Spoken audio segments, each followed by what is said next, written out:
Conversations of Change. And her book is actually targeted at mid-level managers and those that are leading change in organisations.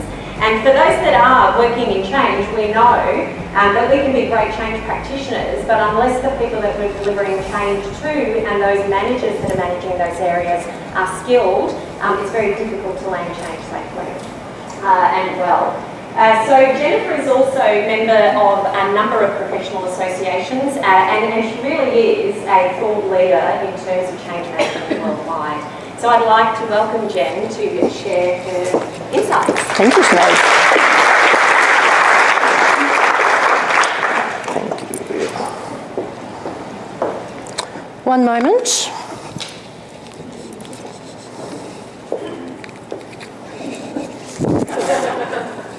And Sinead, my time doesn't start yet.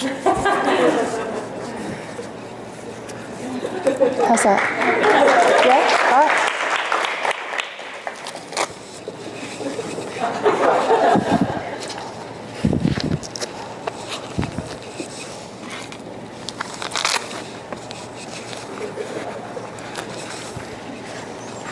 There will be no disrobing. This is it. Alrighty. In preparing for this, as a long-time fan of Diana, Princess of Themyscira, I was trying to think, wonder what Wonder Woman would bring to us around the emerging capabilities of our profession. And it struck me that there's two core themes that come through Wonder Woman's world that is really applicable to us in terms of our emerging capabilities. So the first theme is indeed the qualities that Wonder Woman imbues. And these have continued throughout the history of her time, whether it be from what we've known in the 50s to the 70s and to current day. So Wonder Woman offers a commitment to truth, courage, and integrity. And if ever there were qualities that were going to take us forward to the future of change management profession, it would be these three. When I think about a commitment to truth, I think about a relentless passion for our change communication and committing to truth in change comms, letting go of spin, being relentless in making sense of things for our employees. When I think of truth in change comms, it's never been easier as we move to more agile ways of working. Because the minute we start rolling out with an MVP, the conversation with the stakeholder is, look, the truth is you're not going to like it at this point, but it gets better. The second one there is integrity. And when I think about integrity, I'm talking about the quality of our solutions. So not so much the moral code of integrity.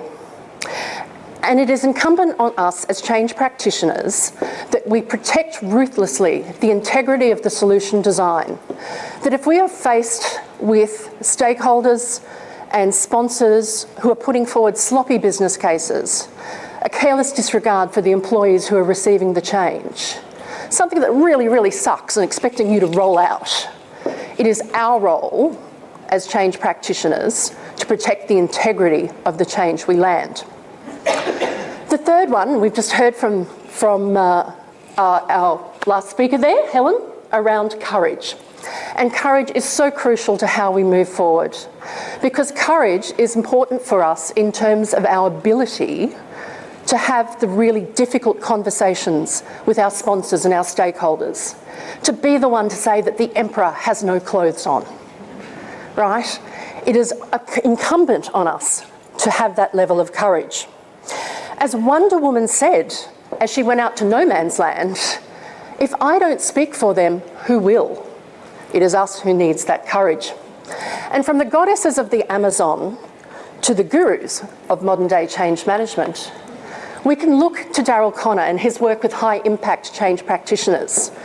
In defining a high impact change practitioner, his last point, he says, they boldly bringing viewpoints and ideas and recommendations forward, even though the absence of support for doing so. And it was interesting because for those of you who subscribe to his work, his email just on this Monday was about this point. And he said most practitioners don't have the courage to have those conversations. And as a result, the integrity of their work declines. Now, working within courage is not without risk. There will be people within this room at the moment who have suffered for doing so. You have spoken up and told the truth and been penalised.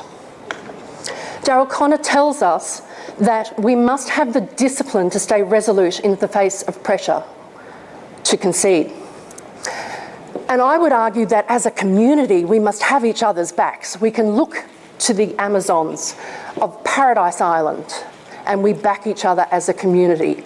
If we know a change practitioner who has been penalised for speaking out with courage, truth and integrity, then it's incumbent on us to look after that person and support them as one of the sisterhood or brotherhood as it may be, because we'll stay gender neutral for this point. Now, the other area that Wonder Woman has to offer us is she was the keeper of tools and advanced technology. So, Wonder Woman had the lariat of Hestia, she had the aegis of Athena, the royal tiara, she had the purple healing rays. I know you can feel it right now. And my personal favourite, the invisible plane. So note there that Wonder Woman had the advanced technologies. And this is an area that we, as a change community, are ridiculously, sadly, laggards in. And it is straining our credibility badly. Terribly so. If we think about Marshall McLuhan, who was one of the great technological determinists, and he's famous for the quote, "The medium is the message." The other one he used was, as we create the tools and shape the tools shape us. Example of this is blogging technology. We've created a platform, a technology platform, which allows for open commenting regardless of what your role is, your structure, where you are, and we have equal voice and transparency. And so with that technology, we have now created social norms about change advocacy, about brand advocacy, about speaking out and having a voice. And yet so few change practitioners are blogging. And so many change practitioners freak out at the thought of using an enterprise social network. We're really behind the times when it comes to technology. The medium is the message. It was quite amusing that this showed up in the weekend on my Twitter stream as I was thinking about the medium is the message. And it reminded me that technology does not just have function. That with every technology that we use, we have a choice in what it is communicating and what is the point of it, and what role does it play in striking an emotional chord. Now, in the break, not now, I want you to take out your phones and I want you to flick to your top 4 apps and share them with somebody else in the group. Now, I've got a hypothesis and I would love you to prove me wrong. But my hypothesis is 2 things will happen. 1, there'll be a common refrain of, how do I find my top 4 apps? Right? And for those who can find their top 4 apps, you'll find that 3/4 of them are the same as each other. That there is not diversity in what you are using in your technological platforms. Again, prove me wrong. Happy for that. If we think about technology, I put this one up on my Conversations of Change Facebook page, so you can download it as homework. My task for you is to go through all the words on this bingo sheet. Can you explain each one in simple layman's terms to your grandmother? Can you then write a sentence which says, what will that technology mean for your change practice and for the changes that you're going to bring in? And if you actually want to leave those ideas in the comments, we'll actually be advancing how we go there as a community. It'll be fun. One of the comments, one of the words you saw there was social cooling. Now, this is a new phenomenon for me. I'm getting across it at the moment, and it's fascinating. So what it is it's a phenomenon that's happening where people are masking their activities online, so Instagram posts, Facebook feeds, what they're clicking through to, for fear that that big data is being used in an inappropriate way. And certainly if we look at the research that's out there at the moment, there is evidence that that big data is being used in an inappropriate way. So if we start to understand social cooling, we then think about what does that mean in a workplace context? Are people starting to mask their activity on Yammer, on SharePoint Online, on clicking in particular emails, for fear that that information is going to be used in a way that is detrimental to their future? Now, the thing for us as change practitioners, this concept is not new to us, right? What is new is old. We know this from the Hawthorne effect back in the 1950s, so that the nature of what we are studying changes for the fact that we are being studied.